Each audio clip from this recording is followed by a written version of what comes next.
Hello, my dear students. Very precious good morning to all of you. Once again, welcome to my official YouTube channel, Dr. Sanjay Singh Biology Tutorials. In previous lectures, I have discussed detail about the general introduction about the breathing as well as regulation of breathing. Today, now we are going to discuss the new content of this chapter, that is known as human respiratory system. In previous lecture, I told you these chapters especially they are belonging to human respiratory system. So today now we are going to discuss human respiratory system. In human beings, respiratory systems are well developed, and with the help of respiratory system, respiration process takes place, means all the type of respiration takes place with the help of respiratory system. The respiration basically they are divided into three types: external, internal as well as cellular respiration. So how many parts of the human respiratory system? First of all, some important parts of the human respiratory. First, a pair of nostril, or pairs of nostril, a pair of nostrils. Second, that is known as pharynx. Third is known as larynx, and fourth is known as trachea. Fifth is known as bronchi and bronchioles.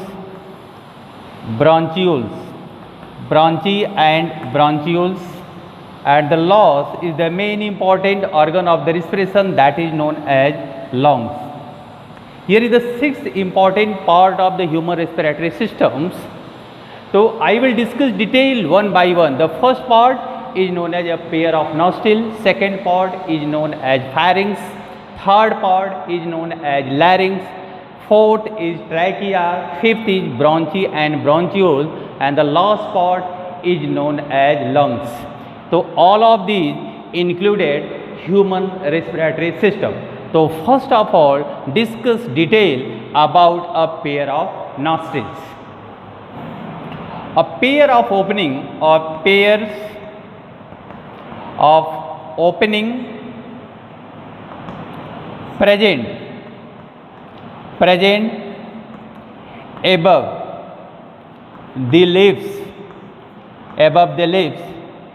Is known as nostril. इसी को हम क्या बोल रहे हैं? Nostrils बोल रहे हैं. Nostrils is known as nostrils. तो हियर द लिप्स होगा, लिप्स के ऊपर ये क्या है? A pair of opening they present in ear, that is known as nostril. From here to there और चैनल्स आर प्रेजेंट.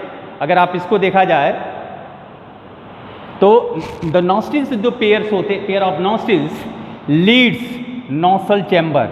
किसको वो लीड्स करते हैं? Nasal chamber. The nasal chambers are present between the external layer as well as internal layer. तो ये इसकी location कहाँ होती है? Present between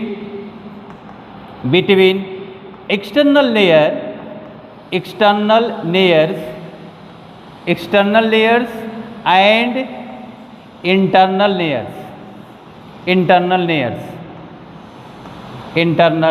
layers. The chambers are present, that is known as nasal chamber. It means ये nostril है, ये opening होती है. Nostril is what? Nostril is a type of slit-like opening. They are present above the lips के ऊपर होती है. और यहाँ पर the nostril leads to the nasal chamber. The nasal chamber present between external layer as well as internal layer. तो ये और इनके बीच का जो ये स्पेस होता है, that is known as nasal chamber.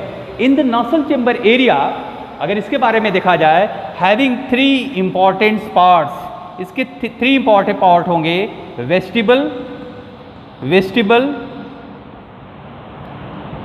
respiratory parts या respiratory chamber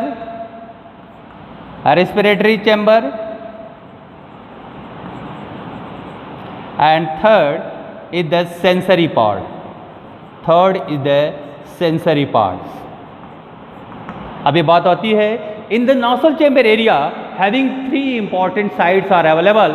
The first site is known as vestibule. The vestibules are present near the nostrils के पास होती है. It contains a hairs, contains hairs. ये क्या रखते हैं? हेयर्स रखते हैं. तो हेयर्स रखेंगे तो क्या करेंगे? ट्रैप डस्ट पार्टिकल्स,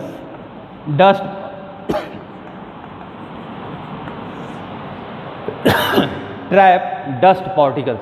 अगर इन सपोज दैट आप, क्योंकि हमारे जो एटमॉस्फेरिक एयर होते हैं inter through the nostril inside the lungs, when the any dusted air enter inside the nostril जो जाते हैं, तो first of all vestibule present here and its bear a hairs like structure that is known as vestibule. And what is the role of the vestibule?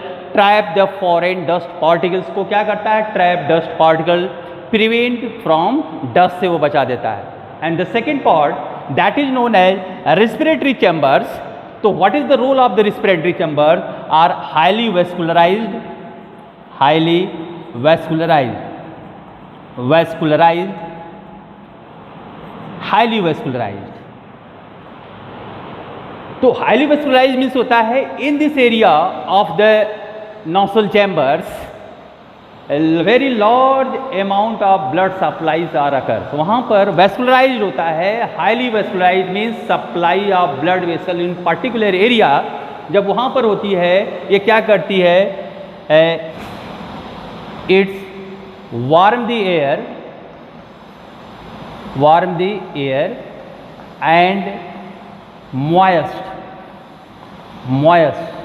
बनाता है. देखो ये बहुत important part होता है. अगर आप कहो कि respiratory chamber is a type of AC inside our respiratory system. ये एसी है. जैसे एसी भी क्या होता है? गर्मी के दिनों में ठंडी हवा और ठंडी में आप गर्मी हवा ले सकते हो. इसी क्यों ये एसी की तरह वर्क करता है? क्योंकि हम जानते हैं हमारे बॉडी का टेम्परेचर ऑलवेज कांस्टेंट होता है 37 डिग्री सेल्सियस.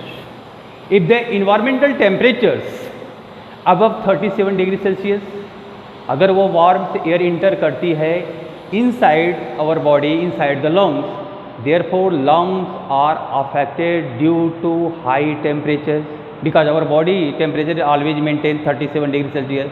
तो ये क्या करता है? when the warm air enter inside the this chamber, इस nostril chambers में आता है, तो ये क्या करते हैं? हाईली वेस्कुलाइज होने के कारण से क्या कर देता है? उस वार्म एयर्स को कोल्ड कर देता है. If the cold air enter inside the nostril, जब कोल्ड जाएगा तो उसको वार्म कर देगा. तो it's warm the air and moist the air and moist the airs को मॉइस्ट करने में हेल्प करता है. This is the very important parts of this chambers that is known as respiratory chamber. Third parts is known as sensory parts. तो what is the role of the sensory part? Detect smell, detect smell, detect smell. ये smell को detect करता है, इसलिए इसका is a type of sensory organ या sensory parts of the nostril chamber. They detect the smell of outside of the environment. जो आज smelling की फीलिंग होती है वो नॉस्ट्रल चैम्बर्स में वो एरिया होती है. And this area is known as sensory part. This is the first important parts of the human respiratory system. The pair of nostrils, they are present, are located above the lips and the nostrils lead to nostril chambers. The nostril chambers present in between external and internal nares. It's having three important parts of the nostril chamber and every part having different function. Next, second part of the human respiratory system, that is known as pharynx. Pharynx is the common chamber,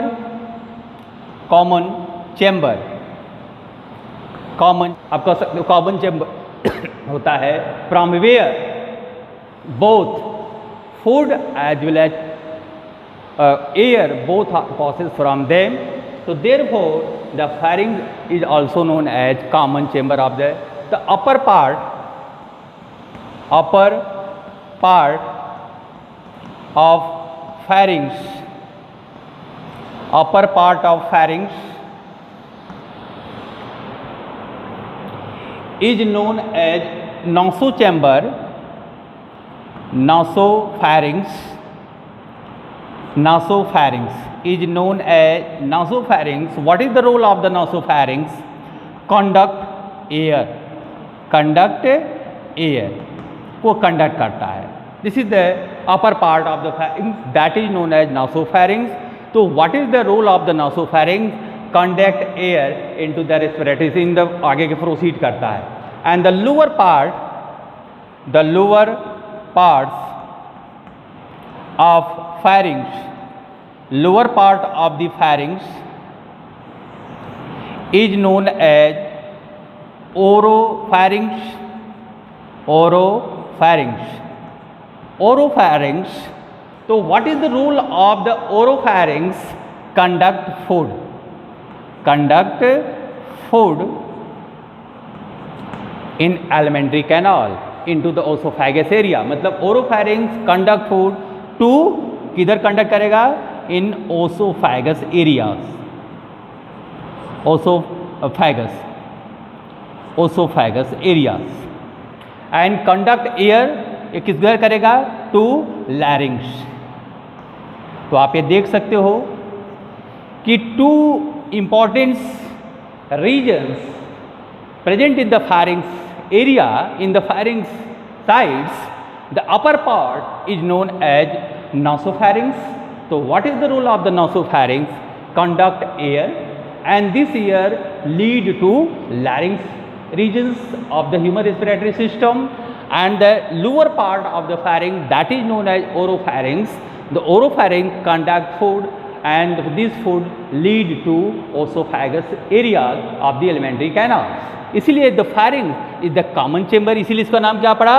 Common chamber of the human respiratory system. अब ये digestion में भी क्या कर, क्योंकि ये alimentary canal में भी इनका रोल प्ले होता है, as well as human respiratory system in both. And the third is known as larynx. Third is larynx. Larynx is also known as sound producing organ. Sound producing organs, sound producing organs. आप ये देख सकते हो, here is the larynx, here the part of the human respiratory system, internal part of the human respiratory system. Here is the larynx area, and this larynx in the upper side they are covered with the epiglottis. अभी हम discuss कर रहे हैं. तो larynx is the important part of respiratory system. It produces a sound, मतलब ये sound produce करता है. If the larynx absent in any human being, तो वह व्यक्ति क्या हो जाता है? गूंगा हो जाता है, कभी भी वो साउंड प्रोड्यूस नहीं कर सकता है. इन केस ऑफ, अगर आप देखा जाए, in case of male, male में क्या होता है? At the time of puberty, at the time of puberty increases the size of,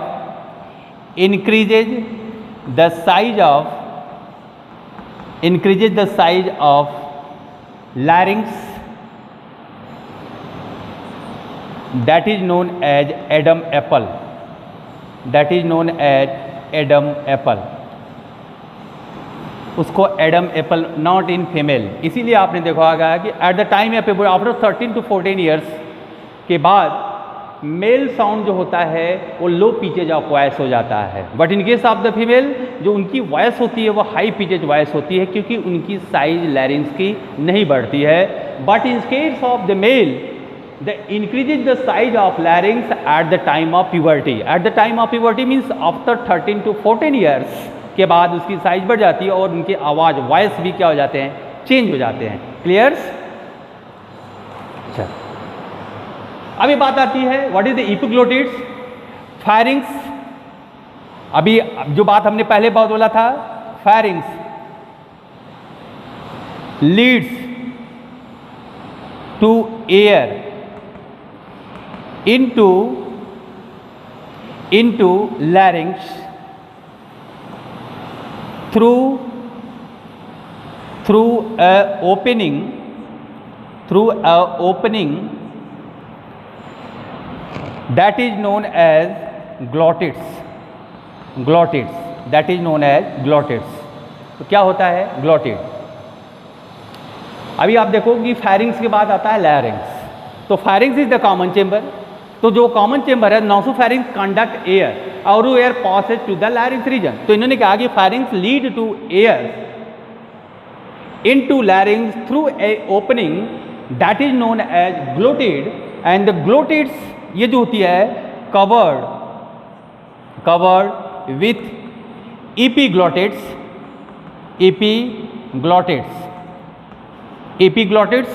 Epiglotted is a type of ढक्कन आप बोल सकते हो. ये कवरिंग होती है. ये द एपिग्लॉटिड्स प्रिवेंट, ये प्रिवेंट करता है. ये बहुत इंपॉर्टेंट चीज होती है. Prevent the entry of food. तो what is the role of the epiglottis? Prevent the entry of food, the entry of food in air passage, prevent करता है. This is the main. तो हियर इज द एपिग्लॉटिड्स, मतलब here is the small opening present in here and this opening covered with the एपिग्लॉटिड से ये cover होता है. इसीलिए इसका नाम करा कि प्रिवेंट. कोई भी जब खाना आदमी खाता है तो अगर इसके श्वास नली के अंदर जाएगा, रेस्पिरेटरी सिस्टम के अंदर जाता है तो उसको बहुत बड़ी प्रॉब्लम हो जाती है. आँख से पानी होनी आ जाता है, रेडनेस हो जाता है और उस समय कुछ समय के लिए वो प्रॉब्लम आ जाता है. तो एट द टाइम जब आप फूड को इंगल्फ करते हो तो glottis they are covered with the epiglottis. तो what is the role of the epiglottis? Prevent the entry of food in air passage. Here is the larynx are clear. Next is the trachea. Next fourth is trachea. Trachea is here is the straight tube-like structures. Straight tube-like structure. Structure that is known as windpipe. इसको wind pipe के नाम से भी जानते हैं. Near out 5 to 10 or 10 to 15 centimetre in length ये होता है. The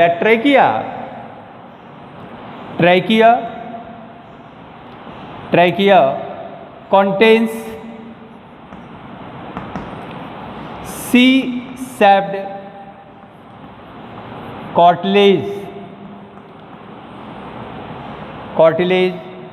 C-shaped cartilage rings. इससे ये पास होती है. Therefore make the tracheal wall rigid. उसको मजबूत बना देता है जिससे कि वह एयर को इजीली वो पास होने दे, उसका डायमीटर्स कम होने नहीं देता है. तो this is the very important things. The trachea contains C-shaped cartilage, therefore make the tracheal walls become very rigid and strong. There is no the tracheal wall collapse at the time of respiration नहीं होता है. Clear? And the second thing, internally अगर trachea को देखा जाए, internally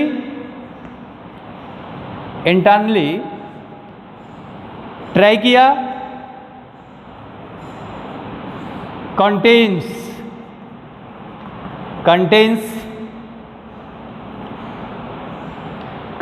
two things: ciliated epithelial cell and mucous gland.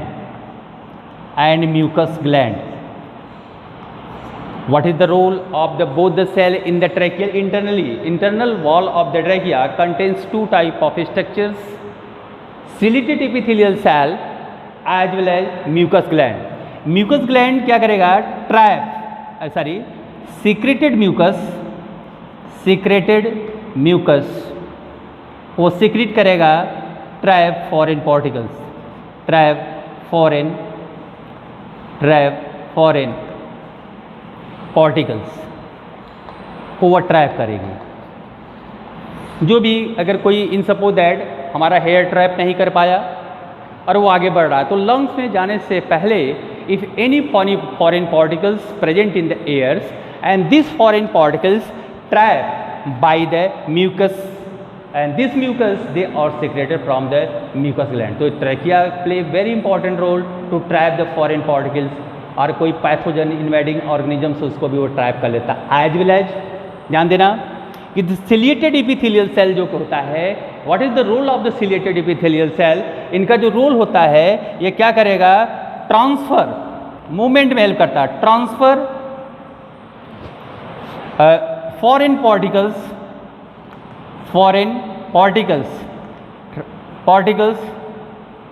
particles to ओसोफैगस वो alimentary canal में भेज देगा, मतलब वापस उल्टा जाएगा। लेकिन तो two important function of the trachea, the first trap the foreign particles, after that this particle transfer to the oesophagus, that is known as part of alimentary canal from oesophagus to stomach, वो digest होगा फिर, and this undigested food passes outside of the body or excrete outside of the body. Here two important things, the trachea is the tube-like structures present from here to there, and they contain a C-shaped cartilage, and due to this cartilaginous tissue the tracheal wall become rigid and thick. There is no any chance of the collapse of the tracheal wall at the time of respiration। ठीक है, ठीक है। इसके बाद इन्होंने क्या कहा कि internally the trachea contains two special structure, ciliated epithelial cell as well as mucous glands, and all the functions are mentioned here. Next, branchi and branchioles,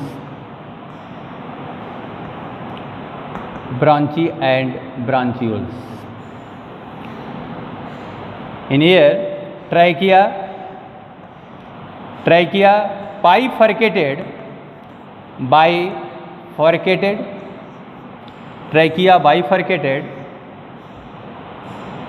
into two branch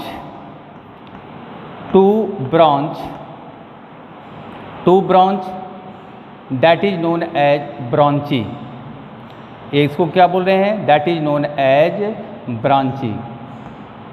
In here is the trachea are bifurcated into two branch and this branch is known as branchi। इसको हम क्या बोल रहे हैं, branchi, ये branchi होता है। branchi is also contains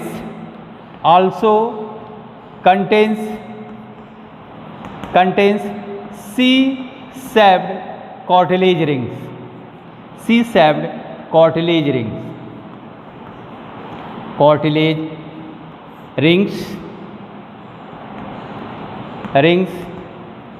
therefore the bronchi wall become rigid, thick, and then this branchi, ध्यान देना, next points, branchi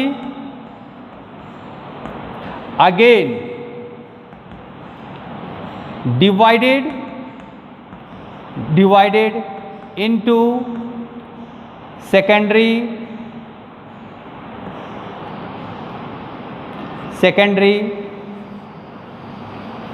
and tertiary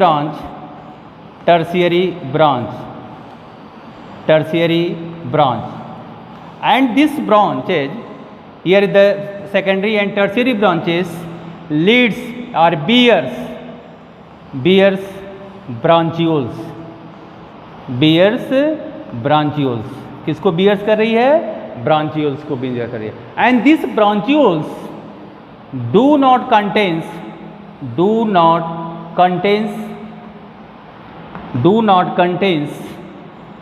C-shaped cartilage,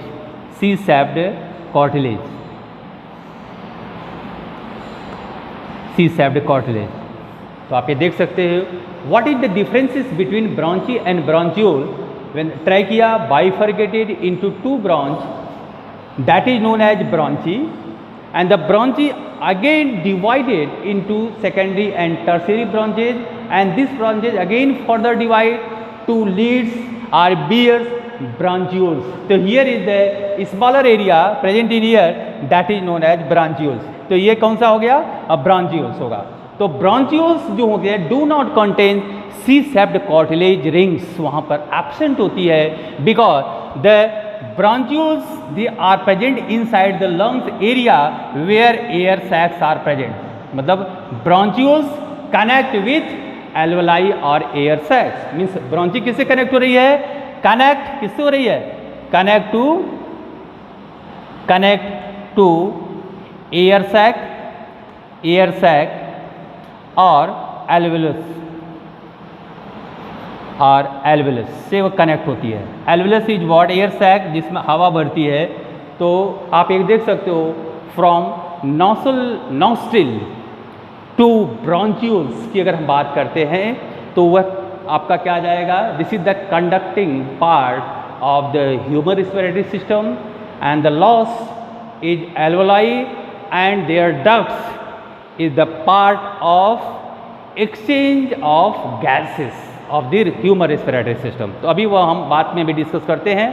तो ये बात हुई bronchi and bronchiole. This is the another part, and the last parts of human respiratory system that is known as lungs. Last parts is known as lungs. This is the principal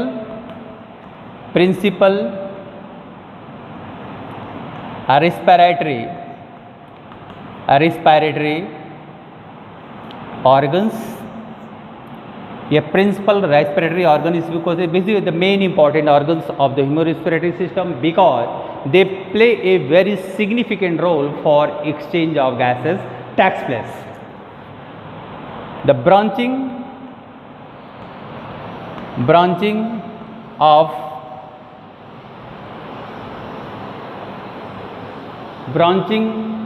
network of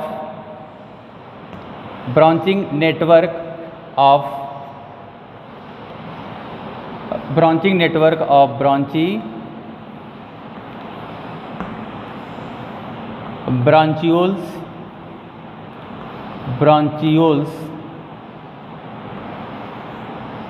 and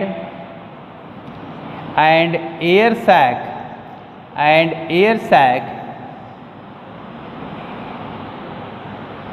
included in lungs. तो lungs के अंदर क्या? here is the lung, the pair of lungs are present in our human respiratory system. Here is the right lungs, here is the left lungs. आपको दिख रहा है. In the lungs area having three important structures are seen. देखा गया वो first is the bronchi, second is the bronchiole and third is the air sacs. Air sacs they are present in here. यहाँ पर आपको present है. तो that is known as lungs. इसको lungs कहते हैं. Lungs are covered. This is another important property. Lungs are covered by two membranous structure.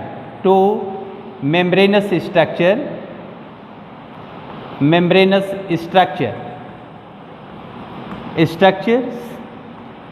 The outer is known as parietal layers.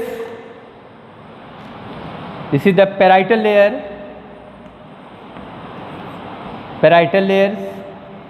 and the inner is known as visceral layers. And इसी को हम include कर दिया जाए, that is known as pleural membrane. इसको हम क्या बोलते हैं? That is known as pleural membrane. और in between them space are present, और इस स्पेस में क्या है? Present in fluids, and this fluid is known as pleural fluid. वह क्या है? प्लूरल फ्लूइड होगा. और pleural fluid prevent from friction से बचाता है, प्रिवेंट्स लंग्स फ्रॉम फ्रिक्शन और मैकेनिकल इंजरी. फ्रिक्शन और इंजरी से वह बचा रहा है. तो आप ये देखो, here in the lungs they are covered with the two membranous structure that is known as pleural membrane. The outer is known as parietal and inner layer is known as visceral layer. ठीक है, in between them fluids are present and this fluid is known as pleural fluid. This is a very important fluid. It protects the lung from friction और mechanical injury से वो बचाने में help करता है on both the sides. Clear? तो ये भी बात आपको इंपॉर्टेंट हो गई कि यह क्या था. ठीक है, ठीक है. अब एक बात आती है in the lungs area. Next important points, the lungs comprises 750 alveoli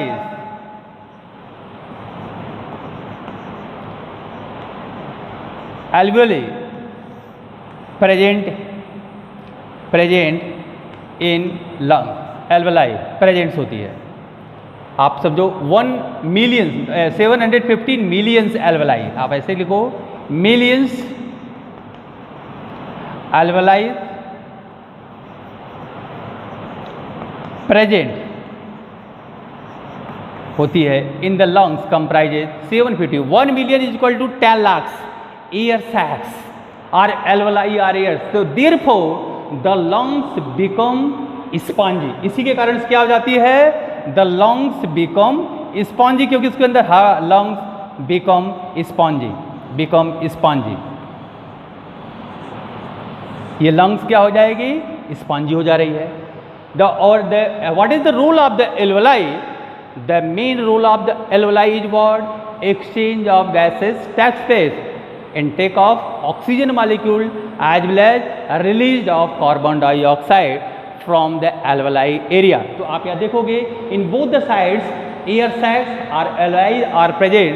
Actually the number of air sacs or alveoli inside the lungs near about 750 million alveoli they are present in the lungs area. अब ये बात आती है कि human respiratory system की अगर हम बात करें तो फ्रॉम नॉस्ट्रिल, ध्यान देना, फ्रॉम नॉस्ट्रिल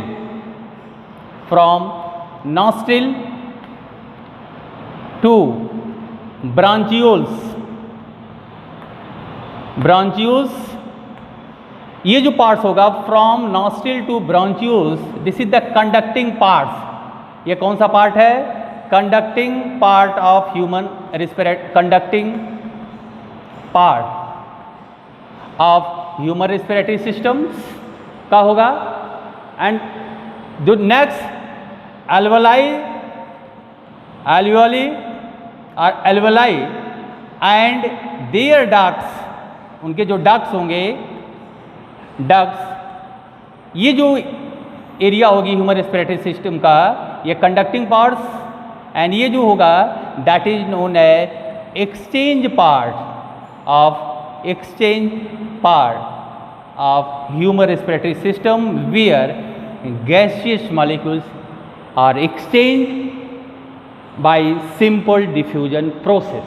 तो ये जो पार्ट्स होगा, here this parts, ये पार्ट जो होगा, this part, ये छोटे छोटे जो पार्ट दिख रहे हैं, this part is the exchange parts and from here nostril to bronchioles, and this part is known as the conducting part because the air are conducted from environment to alveoli region तक वो भेजने में help करता है. तो clear.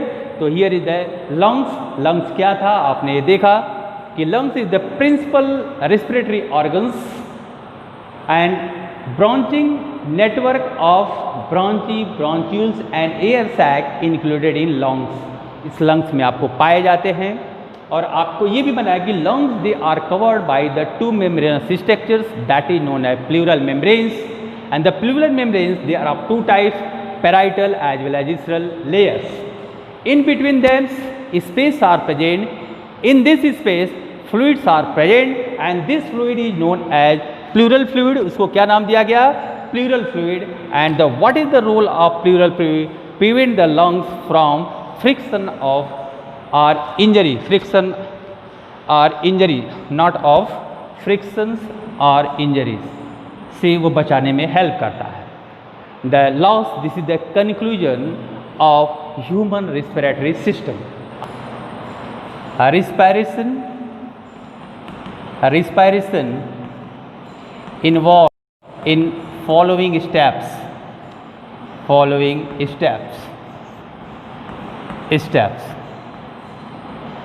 Number 1, by breathing,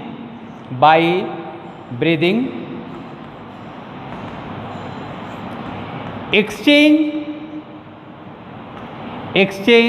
of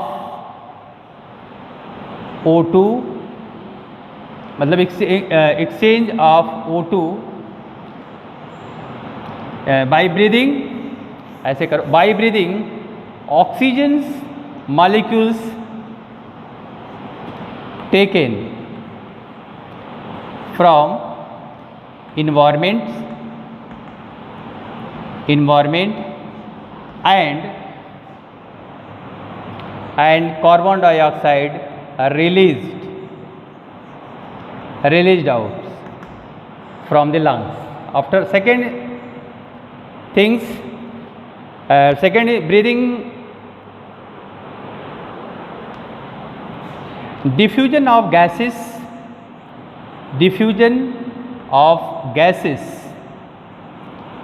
that is O2 and CO2, diffusion of gases O2 acid by alveolar wall. Third, transport of O2 by bloods.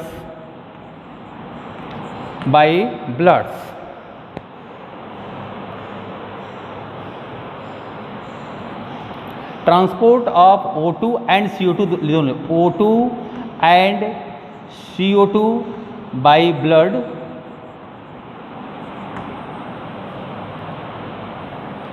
Fourth, diffusion of gases between blood and tissues or cells, and the loss cellular respiration takes place, therefore releases carbon dioxides.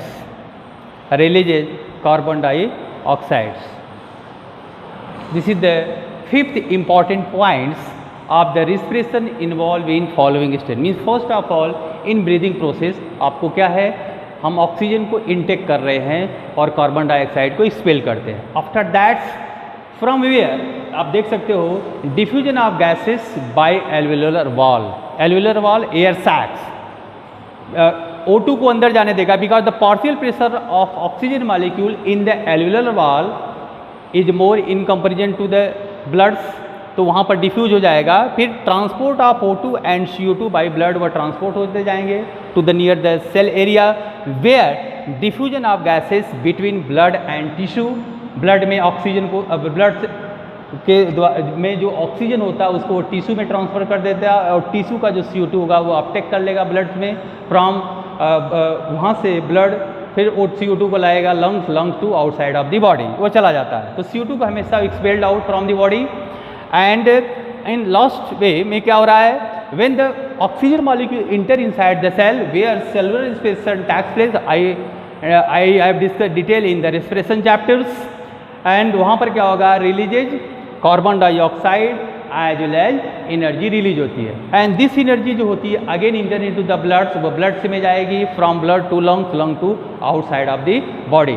तो what is ये role कौन कर रहा है, air sacs और alveolus इसको बोल सकते हैं. Here is the simple diagram. Alveolus associated with the blood capillary means all the air sacs जो होती है में आप देखोगे in this area highly vascularized structures are clearly seen. यहाँ पर आप देख सकते हो इन वन साइड्स आप ये देख सकते हो कि ऑक्सीजन जिसके अंदर आता है तो deoxygenated blood converted into oxygenated blood. तो आप कह सकते हो कि the main role of the lungs is what, the deoxygenated blood converted into oxygenated blood, because in the alveolus regions having more amount of oxygen molecule in comparison to the carbon dioxide, therefore the oxygen molecules enter inside the blood में जाता है, तो deoxygenated blood converted into oxygenated blood आएगा। Actually these chapters are very important for examination point of view as well as competition point of view. Mostly in the examination a long type of actions and long type of questions raised from human respiratory systems. So thank you for watching this video. Have a nice day all of you.